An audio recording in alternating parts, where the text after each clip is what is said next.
अस्सलाम वालेकुम, मैं मोहम्मद अख्तर। तुसां दे पे यूट्यूब चैनल ट्रैक्टर चक दा आगाज़ तो बिस्मिल्लाह अंजाम खुदा जाने। जिथे पीर उत्थे खैर थोड़ा बरा थोड़ा ट्रैक्टर गिन के आ गया फीट 640 75 पावर ते 1999 मॉडल टोटल जनवन ट्रैक्टर चंगा ट्रैक्टर कीमत बिल्कुल कम मुनासिब। तो जल्दी जल्दी चैनल को सब्सक्राइब लाइक शेयर सब कुछ करो। बाकी ट्रैक्टर की बैक साइड चेक करो, टायर थोड़े सामने तकरीबन 10 आने टायर हैं। बाकी ट्रैक्टर 13 आने बड़सी 12.5 तो थले उत्ते 13 आने। इंजन गियर से चंगा पंजाब दा नंबर कापी जनवन। ट्रैक्टर की कंडीशन मुकम्मल look, tractor self start zero battery. अगले टायर थोड़े सामने 14 आने। इंजन गियर से तो पूरा उसी। ये ट्रैक्टर तसली ना चेक करो। छोटी वीडियो मुकम्मल 100 ते तो कीमत वगैरह दस दीना।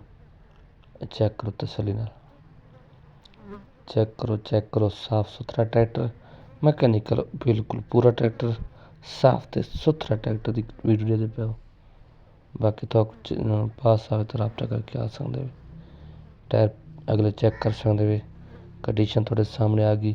कीमत की गल करें तो कीमत थोड़ा दस देना। लोकेशन थोड़ी पता उसी जिला बखरे इलाका नवा जंडा वाला है, उस इर्द गिर्द खला है।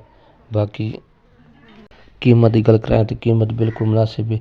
लोकेशन थोड़ा पता है जिला बखरा इलाका नवा जंडा वाला है, उस इर्द गिर्द नज़दीक खला है। बाकी ट्रैक्टर चंगा टायर थोड़े सामने कंडीशन थोड़े सामने ट्रैक्टर की मुकम्मल लुक थोड़े सामने। इस साइड चेक करो त्रा कड़ा च रेमन ट्रैक्टर बहुत चंगा है। बाकी जेड़ा रंग दिख रहा है अपना दिख रहा है पक्का 99 मॉडल है। कीमत की गल करें तो कीमत फैना मालिक 14 लाख तकरीबन 85,000 रुपया आदा पे 14,85,000 आदा कमी पेशी कर रही सी तकरीबन 14.5 मुना का तकरीबन बढ़ सी 14.5 का कम पेश बढ़ सी। थोक नंबर देंदा पिस नंबर तरफ तक रसो आवे सो। अल्लाह हाफिज़, खुश रहो।